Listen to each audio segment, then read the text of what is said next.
we ask you to share in a memorial ceremony for Pelle Lindbergh, next on PRISM.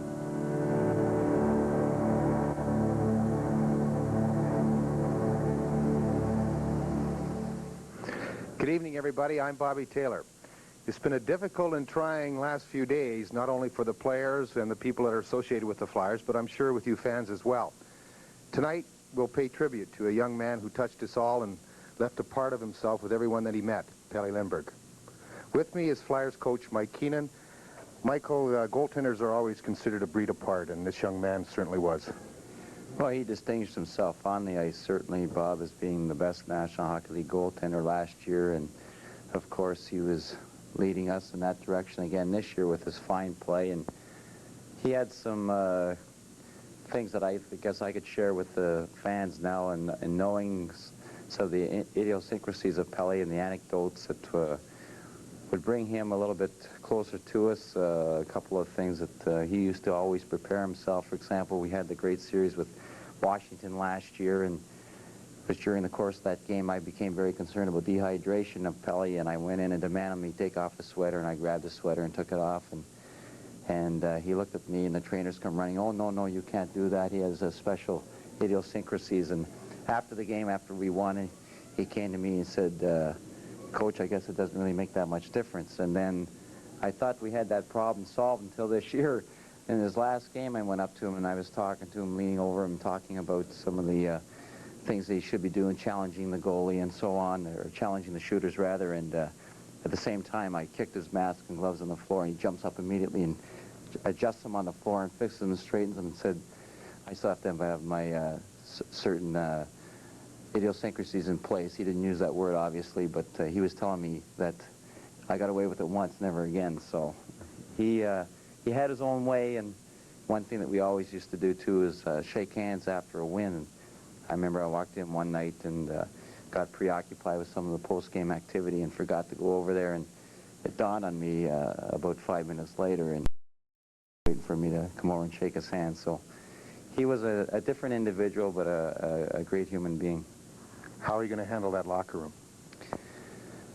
That's a very difficult challenge for us all tonight, but I believe in this hockey club and the people that are on it. They have great character, and they've shown it in the past, and they've shown it through the last 3 or 4 days of very trying times, and the strength of the team as a group is extremely great, and I think the personal strength of each player has been brought out in this tragedy, and I'm sure that we'll make it through the night somehow.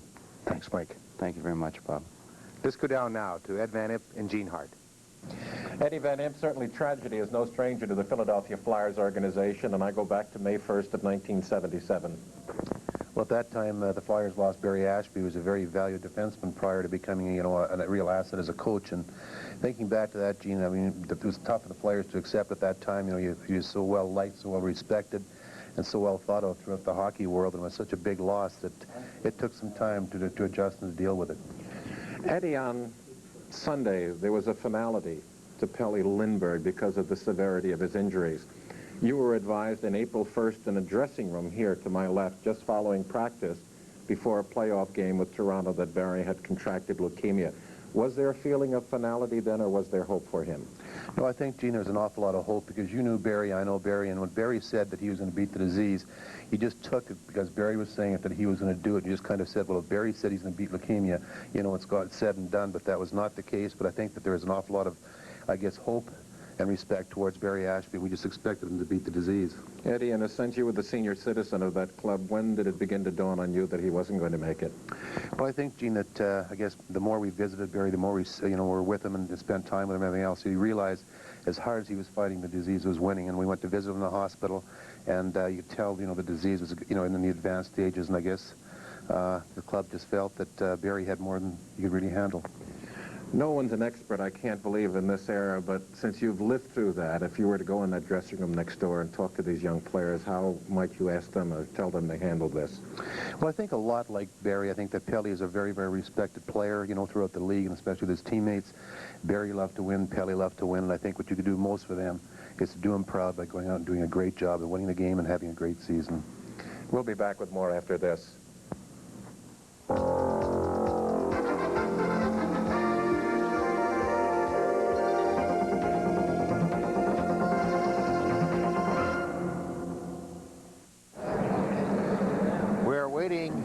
start of the special ceremonies and to Pelle this evening. And Eddie, a lot of people probably wonder why the game is being played, and Edmonton graciously offered to cancel the game or at least postpone it for a while. And in a way, when you really think about it, and we think back being familiar in this situation and other players, that playing the game tonight is probably the best medicine that this young team could have.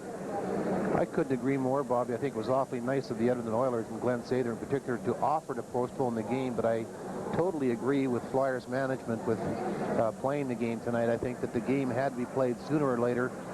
Pelle's, left and will no longer be, with the Flyers or with us at all, and I think for the team to get underway as quickly as possible. I think that, Bobby, that's what Pelle would want himself. I've talked to a couple of players throughout the day, and they said that to the last one, that, Gump wants to win. He loves the challenge, and has been brought out about that, and how he'd like to play the top teams and the best there is. And he would want them to play, and he would want them to go out there and do their best. And it's almost a tonic in a sense that when you do hurt or when you do have anger built up in you, the best thing to do is do something physical, is to work out that aggression, work out that anger and that sorrow in doing something physical and doing it, getting the sweat, so to speak, on the brow, because there's not much you can do. The tears have gone. You can only cry so often, and now you vent that anger. You've got to go on about business, and I think the Flyers will do exactly that tonight. The game may start slowly, but I think it'll build in momentum as the game progresses. But also, you have to look at the other team that's coming in here tonight, the Edmonton Oilers, the Stanley Cup defending champions. It's also tough on them to come in here and play in front of, a Philadelphia crowd, a Philadelphia team, after losing such a respected player from their lineup, as recent as Sunday morning. So I think that Edmonton is very kind of maybe not cautious, but maybe very aware of the situation here in the Spectrum tonight. And I think once the game's underway, maybe a couple of shifts, when each player gets out there for a little while, they'll take their mind, to business, and that's the game at hand tonight here in the Spectrum. And once the game starts, I think the players will feel relief. They've got their mind on what they have to do out there, and I think you'll find that they're professionals. They'll do it. Edmonton are wearing black armbands on their left arm. The Flyers have a small number 31 on their left shoulder, which you'll be able to see throughout this game. You know what I liked here in the Philadelphia area with this tragedy with Pelle Lindbergh is that the way the people, the fans, hockey fans, and just people in general in the street, the way they've responded as far as, respect for Pelle Lindbergh. They feel the hurt, maybe a little bit of the anger that some people feel that Pelle at such a young age, such a great athlete, was taken. But also, I've got to give credit to the other sports teams in the league, hockey, as well as different sports teams here in the city. An awful lot of their star players and the different teams here in the city, responded with various statements. And I think that I think an athlete, doesn't matter what sport it's in, I think you've got some kind of a common bond. And I think through the tragedy with Pelle Lindbergh, that was shown here by all our professional sports teams here in Philadelphia. It carried over throughout the hockey world as well. Mike Emmerich told me that they're doing the game at Madison Square Garden on Monday evening, and that is probably one of the toughest buildings in all of sport to play and to gain the affection of the fans. And you knew that they were going to have a minute of silence for Pelle before the game, and they were very apprehensive because they did not know how the crowd would react, and especially it being a Flyer. They asked for this silence, and he said it was so quiet you could hear a pin drop. And then after it was over, they all gave a thunderous applause in respect for that young man. So it just illustrates the great impact that he had, not only in this city and the Delaware Valley, but throughout North America and as well as Europe, definitely as well as Europe. The Flyer players are now coming on the ice, as well as Edmonton. And they'll be lining up at their respective blue lines. There's an awful lot of nervous stomachs out there right now with both teams skating to the blue lines, awaiting the start of the ceremonies. It's awkward. It's so awkward. I'm sure everybody knows that. It's no different for a player as it is for an ordinary person, when they suffer loss and a tragedy such as this, you never know what to say. You never know if it's the right thing, or you never know what to do. You're never sure if that's the right thing.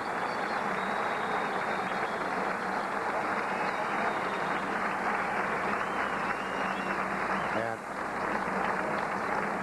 let's now go down to our partner, Gene Hart.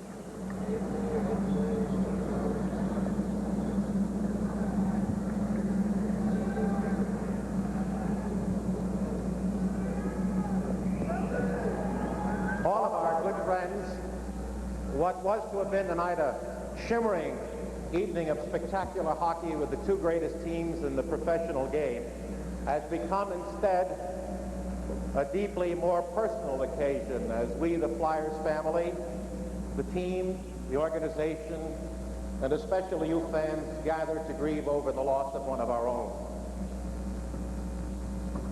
But really, since Pelle Lindbergh's entire existence exuded nothing but the positive things in life, what I'd like to do this evening is make the theme of our ceremony not the mourning of his death, but the celebrating of a life that we in Philadelphia were privileged to share.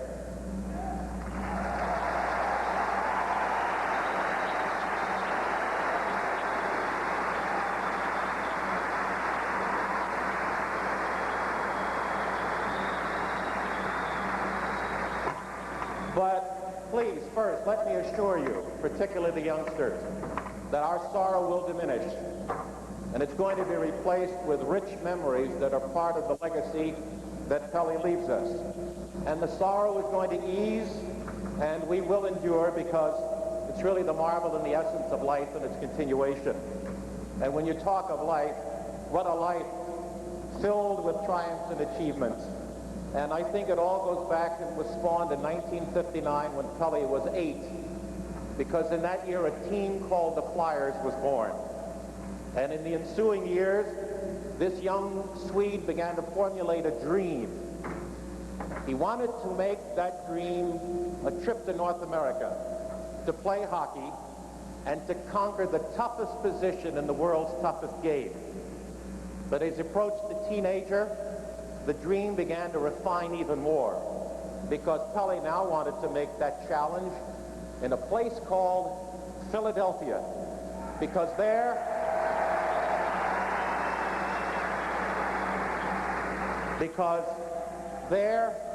he had an idol who had already become a legend in this building.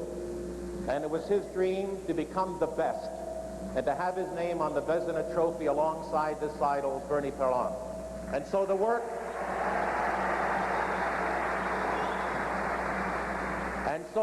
began. The Swedish national team, the Olympics, the Maine Mariners, and then fate magically intervening, he was drafted by Philadelphia. And it took 3 years and a superb relationship between the old legend, Bernie, and the new one, Pelle. And I think a marvelous part of the story that in the finest tradition of the melting pot of this country, when you think about it, last year this Swede with a fellow countryman, a Czech, a Finn, Americans, and Canadians, had a spectacular year. And that team drove him to the top of the mountain, culminating last spring in Canada, when his idol presented him with the highest achievement that they could give him, the Vezina Trophy, and finally his name was there.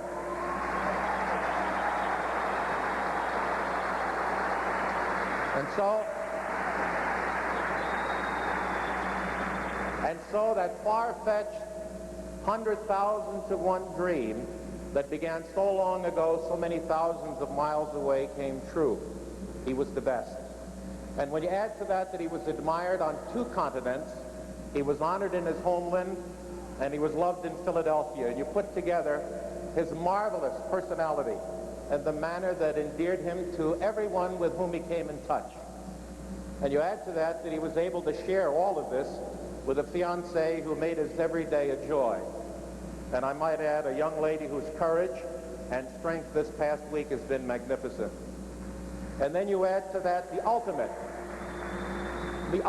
triumph that posthumously, through the mart of transplant, has given life to 2 people this week.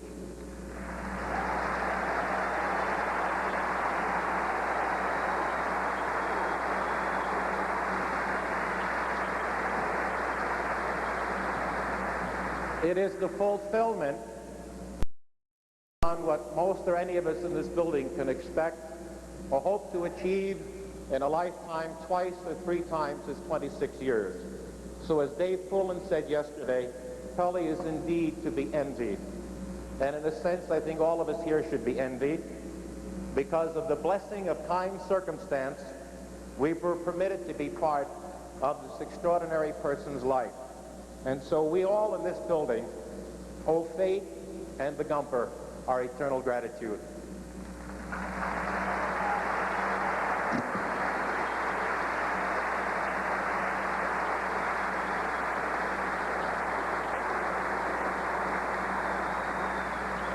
And now another member of our Flyers family, Father John Casey. Do we have to hold that out? Do you want to hold it for me? Dear merciful God in heaven, we need your blessing tonight. Oh, how we need your blessing. We've had a terrible few days since the tragic news of Sunday morning. We ask you to bless Pelle's mother and dad, his beloved Shastine,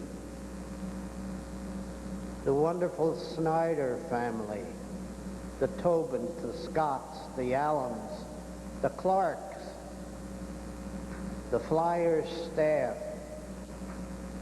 and all of you up there in the stands, the loyal, faithful Flyer fans, and finally, over here to the left, the Flyer players, with Captain Dave Poulin, Coach Mike, E.J., Paul, Pat, Bill, Bernie, Sudsy, Kurt, and all the gang.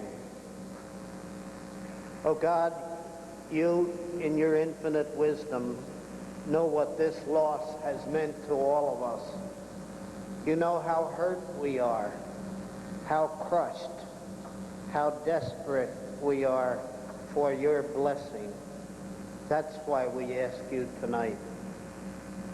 You know too how much the little Gumper, the friendly, smiling little Swede, meant to this hockey team.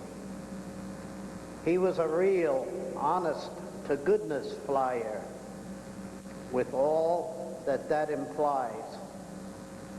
He was proud to be a National Hockey League player, and prouder still to be a Flyer.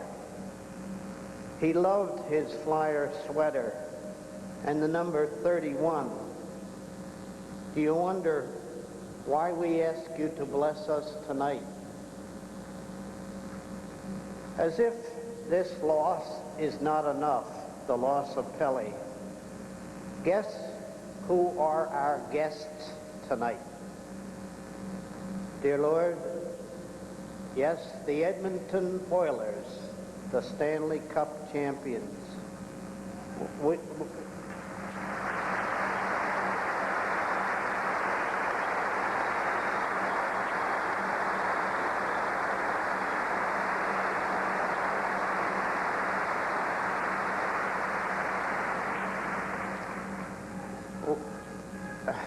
We ask God to give us the strength to be worthy challengers to the reign of the Edmonton Oilers. So we conclude now with gratitude to the Oilers for helping us out on a very difficult evening and an impossible situation, and ask you, God, to bless them for their kindness.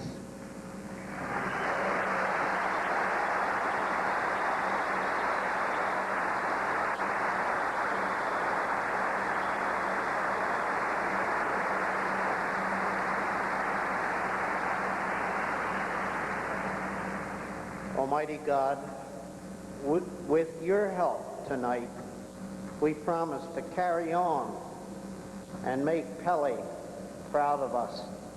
You told us to love one another. You repeated that commandment many times. And you know better than any one of us how Pelle lived that command of yours.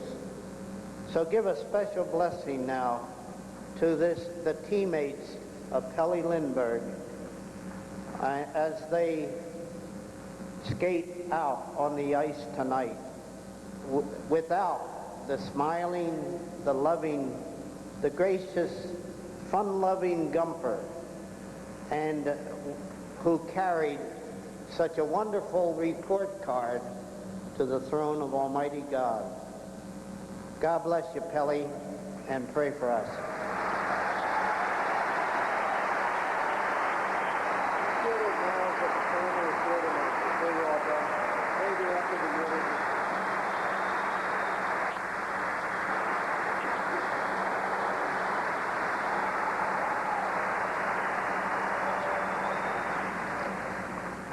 Friends, I think you should know that the entire Lindbergh family is here tonight with his fiancée, Shastine, and they,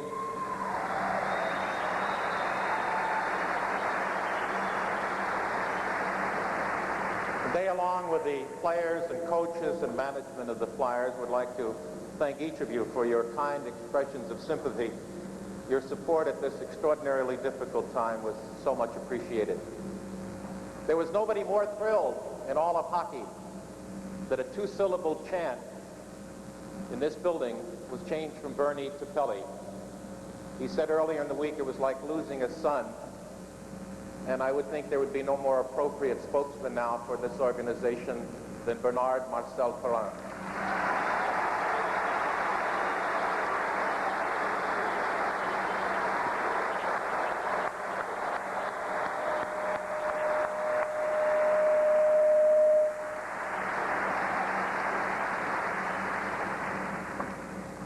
Thank you, Gene. Mr. and Mrs. Lindbergh, Shastine, fans of Pelle.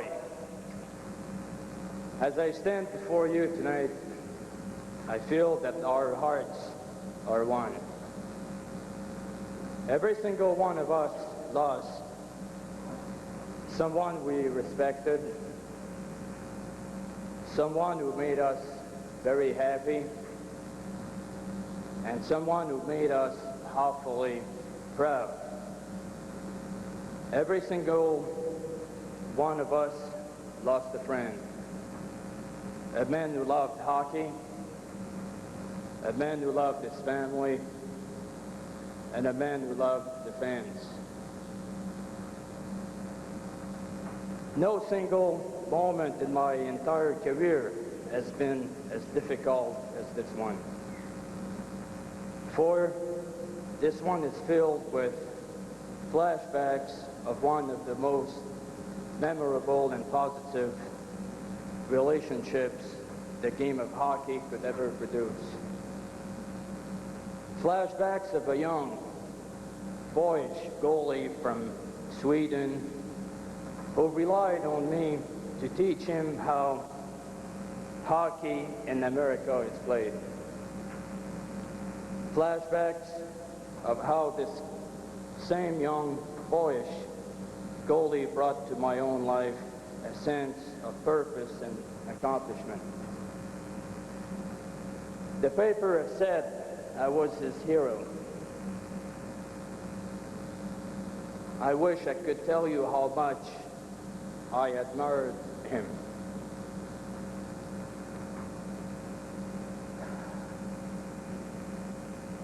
I wish I could have only told him this.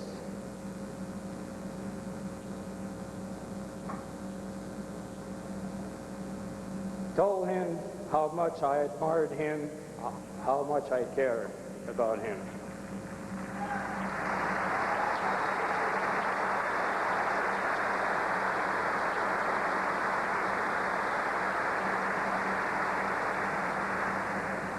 A goalie stands on a very lonely island, and I'm grateful that I was able to share some of that island with him, but for too brief a period.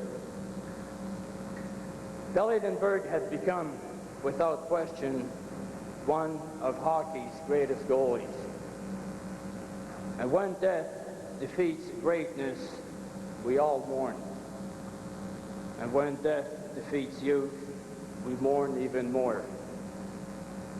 But as we mourn, we must strive to define those qualities that Pelle left behind, that can give us strength throughout this period and beyond.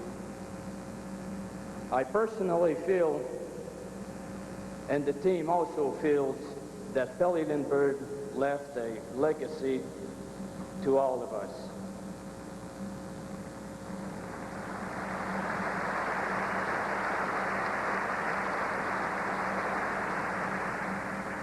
Pelle Lindbergh had the sense of determination second to none. His spirit, his will, was made of iron.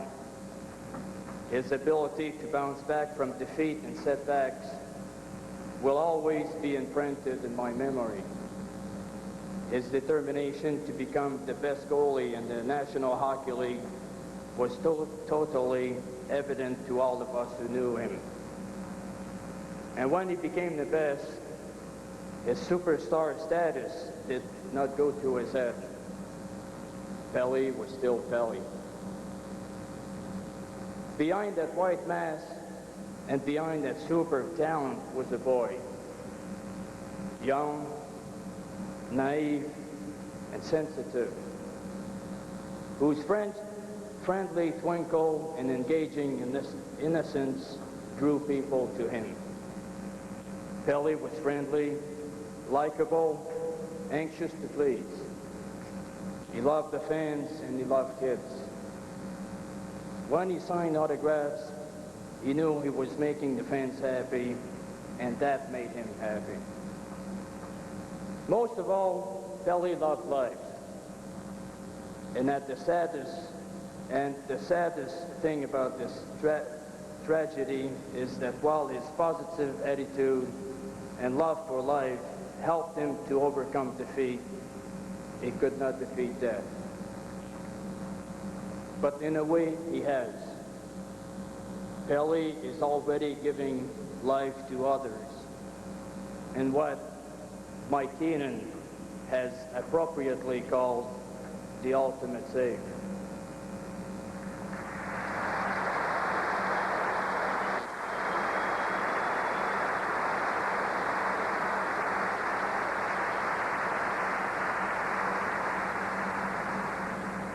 Pelle,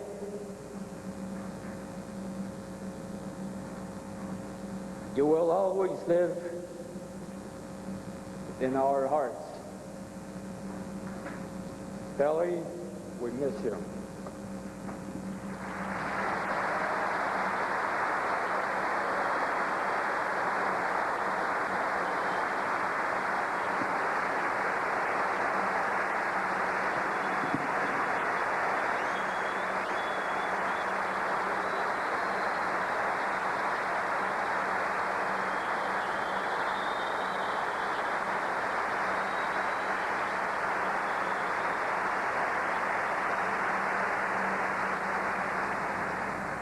There is one journey left for Pelle to return to his beautiful Sweden, where a nation waits to greet its son. And that country in his last trip brought to my mind the last stanza of a familiar and haunting poem by Robert Frost.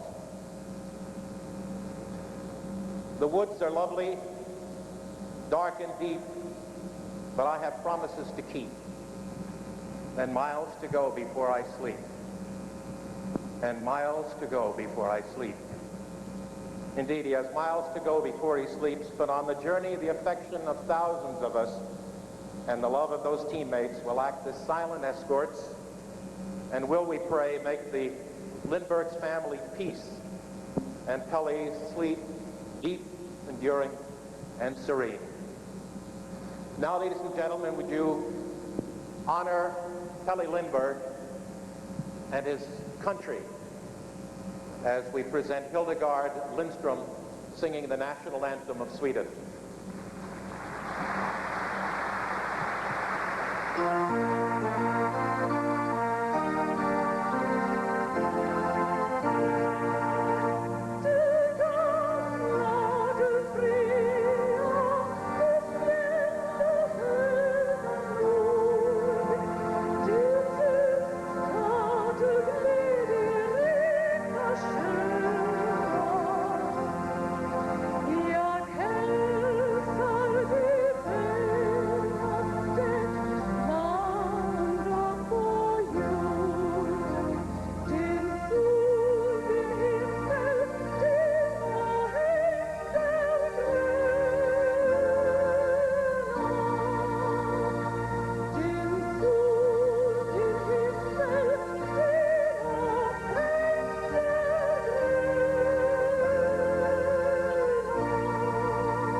Thank you all.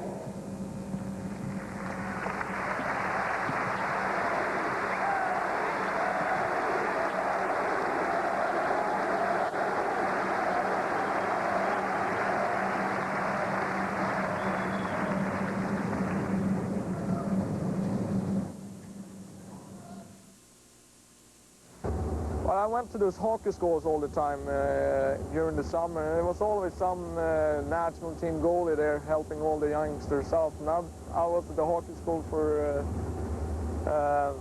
since I was 10 years old almost. I went there at least 6-7 years in a row, and every summer I learned something new from the big heroes over here, and I read different goaltenders tips and all kinds of stuff like that. And that was a really nice tournament for us. We were the only team. We didn't get beat by the U.S. We tied them 2-2, or they tied us 27 seconds to go in the first game, and we were really disappointed, but it ended up to be the only team that didn't get beat by them. And I had a lot of good memories from that Olympics. It was a lot of fun, and one of the best things was that the U.S. won against, that they beat the Russians. The bigger rinks over in Europe make the goal is to play more in the net, and over there you have to play around the net, you have to use your stick more, and I wasn't used to that. And when they shoot the puck in around the net and everything is bouncing out in front of the net, and that's completely different compared to what I'm used to from Europe. At that time I was really disappointed, especially the first year that I was sent down. They never gave me a chance to play in the National League or anything, but they told me that it was just for a year or maybe a year and a half to get used to the American style of playing, or North American style. And they told me all the time that just do good here and learn the style, and you know, learn to play around the net and everything, and then you're going to get a good chance to play in the National League. So I believed, and I worked really hard in the American League. Well, there was times when I was, you know, really disappointed, and, you know, a lot of bus rides and all this and that, and I was playing the national team in Sweden, and I asked myself, what am I doing over here in the minor leagues here, and I'm never going to get a chance. But somehow I said to myself, one day I'm going to play in that National League, and I always been like that. I'm always wanted to play in the National League, and I said I'm going to give it 3 years, and I'm going to try my hardest. You know, first year, the first European goalie to ever make an all-star game, and then you come in there, and Gretzky made almost a fool of myself. I mean, he scored 4 goals in a couple of minutes. And so I played in Canada Cup 1981, and I thought it was really tough to start to play hockey in July, or even over here they started one training camp in June already. And after that Canada Cup, I had a terrible fall in hockey with the Flyers, and you know, I was really tired of hockey already in October, November. Well, Bernie's been my coach, but he's also been one of my best friends since I came over to America, or to the Flyers.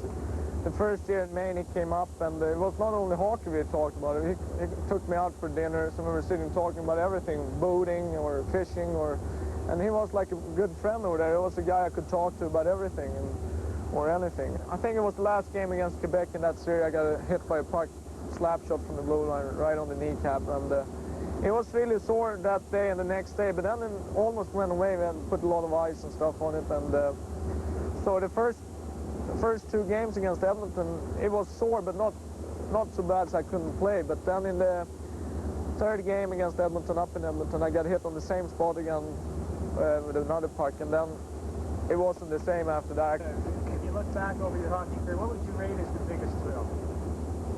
No comparison, the final or the playoffs this year with the Flyers. That's the biggest thing I ever played, and that was the funniest time I ever had in hockey too, I think. Unbelievable feeling for me, especially for a Swedish guy or a European goaltender to win the Vesna Trophy. That's something you just dream about. On the other hand, I like it when kids come up and they want to talk hockey and they maybe want to have an autograph, because I remember not too long ago I was the same way. I like to talk to the national team goaltenders, and they were great when they wanted to sign one of my gloves or one of my sticks or something like that. So I remember that like it was yesterday. So it's a lot of fun when all the kids come up and they want to talk about National League or whatever. So I don't mind, really. What are you shooting for now? What's your next major goal? To win the Stanley Cup. That's that's the big thing. That's where the whole team, the organization is working for to win the cup. Something between stand-up and reflex, small little guy. If they ever remember me 20 years from now, it's probably going to be some new Swedish super goalie over in North America winning the Western Trophy at that time, so they don't even remember me. But maybe some old players remember me that I was the first European goal to win the Western or something like that. I don't know. I don't think anybody will remember me 20 years from now.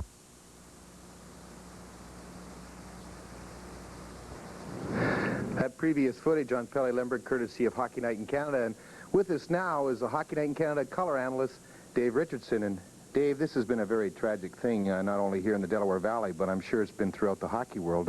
How's it affected the people back home in Canada? Well, certainly the first reaction was shock. Sunday morning, and we got the news. Canadians are very attached to European hockey players because of the international exposure and because it's the #1 sport in Canada. There's no question about it. And when something like that happens, you almost take it personally, Bob. And the feeling, particularly with the young people, because of the exposure that Pelle got last year with the Stanley Cup playoffs in Edmonton, and I really don't think that they'll ever get over it for the season. You had a personal experience as well Sunday night, you were telling me this morning. Well, yeah, exactly. We have some youngsters. I'm assistant coach of a team back home, and the reaction by the young people, and we almost had to stop practicing and have a meeting and explain the situation, all from the cars, all from the drinking aspect of it, and how to put everything back in the right perspective. And I think it is something that will live in the memory of young people who are around at that particular time.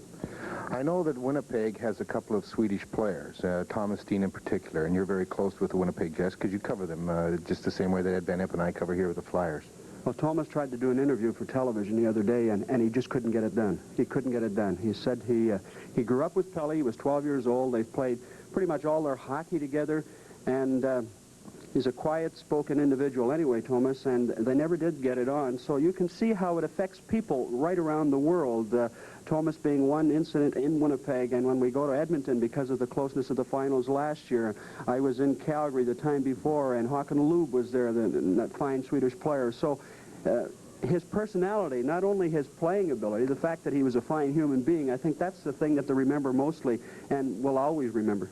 You played the game, and I know you had a similar situation when you were playing with Baltimore in the old American Hockey League. Well, we were practicing on November the 22nd, '63 in Washington, the day President Kennedy was shot, and of course the entire nation was numb from the whole thing. It was like time kind of standing still. But the amazing part was that we played a couple nights later, and as professionals and with the fans, everyone seems to bind together when things get tough. Everyone seems to react with the right way. They take their emotions and they channel it right back into the game, and I think that's what's going to happen tonight. That's one I think a lot of people are concerned about, how the players are going to react. How will they perform? Not only the Flyers, but the Edmonton Oilers as well, because I know they're very affected by what has happened. Well, there's no question about it. Bob McCammon has a close touch right here with this hockey club. They met last year in the playoffs. But I think the fans, and I think the quality of the individual that Pelle was, and the emotion that both these teams will have, once they get on that ice, I think there will be somewhat of a relief, and I think they will have that feeling of almost like a big rock taken off their shoulders. And I think when they have to, the natural instinct and reaction to the game will take over. This is a thing where it happens most of the cases in the off-season where you can adjust a little easier. This is during the season. It's to a young player on the rise, or if not, almost at the pinnacle of his career. That makes it harder, do you think? Oh, there's no question about it. I think any other situations that have come to mind in hockey, in my case, maybe Tim Horton was the only other one I think that was very close to the season. Some other youngsters in the off-season. Thurman Munson is the only other athlete that I can remember right in the middle of the season. And I think that's why it'll be with us all year, Bob. I think that's why it'll stay here, because of the high profile that this hockey team has, that this particular individual has. And I don't think it's something that you can just blot up, but I think that the game itself and the quality of people involved in the game will push it back and go on. Best that it is the two best teams right now. No question about it. I think that that's, if there is a positive and a bright side to it all, is that two quality teams are going to play after the aftermath. Thank you very much, Dave. Thank you, Bob. We'll be right back. The teams wanted to have the ice flooded after the ceremony so that they can regain their composure and try and settle their nerves and also their feelings. I can understand that and I can appreciate that, Bobby, but by the same token, it's been a long time since they had their warm-up, you know, before they get back out there right again here and get going at it when the game starts. But I'm looking forward to the game this evening, and the reason why I say that is because you know, these guys are professionals on both teams, and I'm sure they're going to go out there and they're going to, you know, give 100%, and we'll have a very, very entertaining hockey game and a very, very difficult evening. As you can expect, all the signs that are hung around the spectrum are for Pelle Lindbergh. I think the fans are a little bit apprehensive as well. They're not sure how to react. And as we talked about it, you and I, and of course Dave Richardson, and saying that as the game progresses, I think that everything will come out. You can't say get back to normal, but it would at least Well, we're talking about the fans, Bob. We're talking about the fans and the players and everything else. And I think there's one thing we haven't really mentioned that maybe might be worthwhile mentioning. You being an ex-goaltender, is Darren Jensen called up from Hershey. He is on the hot seat. It's incredible. The young man, his first National League start was in the Island against the New York Islanders, which was not successful. And now his first start at home in the Spectrum happens to be through a series of events tonight. And it's a very, very difficult situation for a young man to be thrust into. When everybody came through the turnstiles tonight, they handed out a small card about the size of a hockey card or a baseball card with Pelle's picture on the front and then on the back.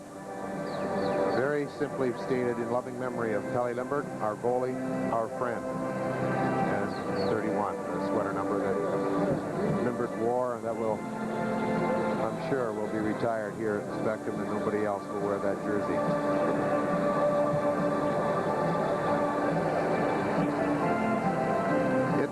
We should just be moments away from the start of the game as the Zamboni has left the ice surface and the attendants are heading to the Zamboni exit. So I'm sure shortly the respective teams will return to the ice as the officials are just coming back on now. So we'll be underway here momentarily. Again, we point out you'll have a chance to see it throughout the game, and of course, those of you who are PRISM, but Edmonton wearing that the dark, or the black armband rather, and the Flyers will have that 31 over the left shoulder.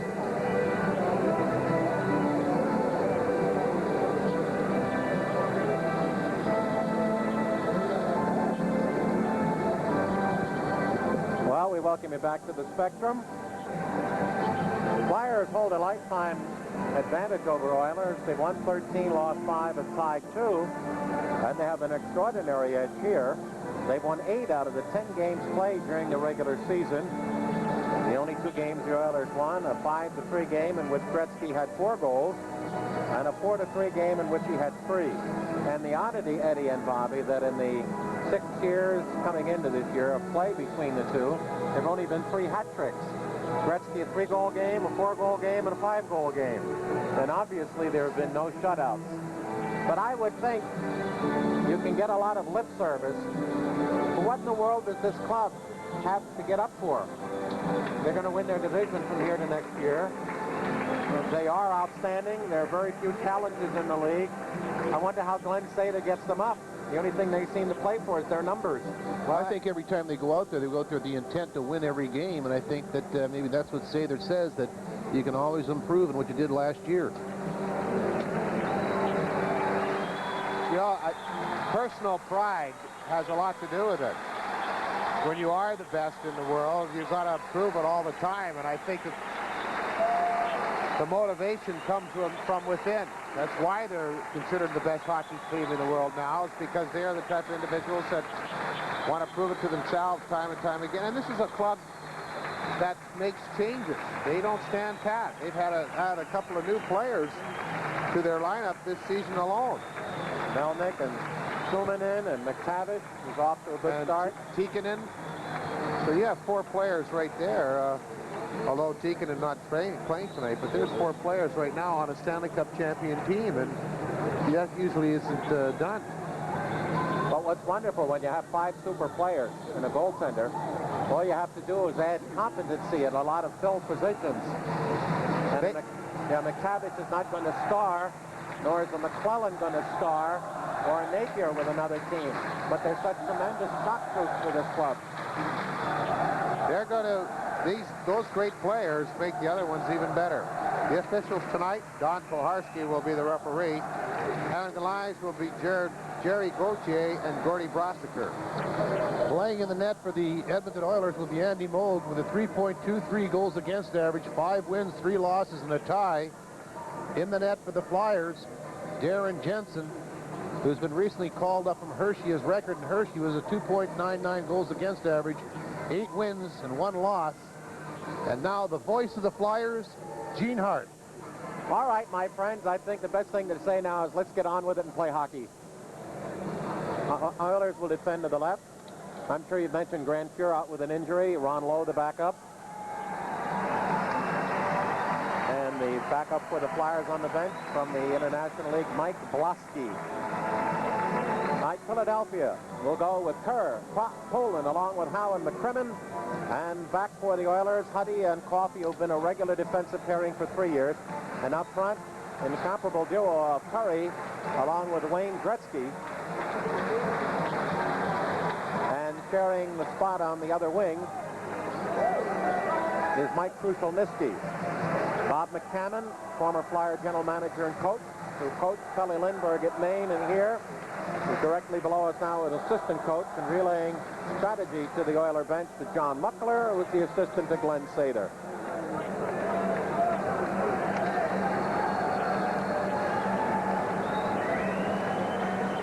All right, now we understand we have a real point of contention. There is no bench for Glenn Sather upon which to stand behind the Oiler bench, which means he has to peek over helmets. The 31 on the top left shoulder of each of the Flyers, of course, contributes to Pelle Lindbergh. I think the simple solution would be a pair of stilts. Send one of the trainers down and Glenn can sit on his shoulders. As a player, give me a thumbnail sketch of your reaction when you played against Glenn Sather. Well, Glenn Sather to me was a real competitor. He wasn't an outstanding hockey player. He was more of a role player. But whenever he played, he gave you 100%. He really went out there and did everything he could to help his team win. I think he's probably noted as a penalty killer, and he stuck his nose in there. He played an aggressive game, or maybe a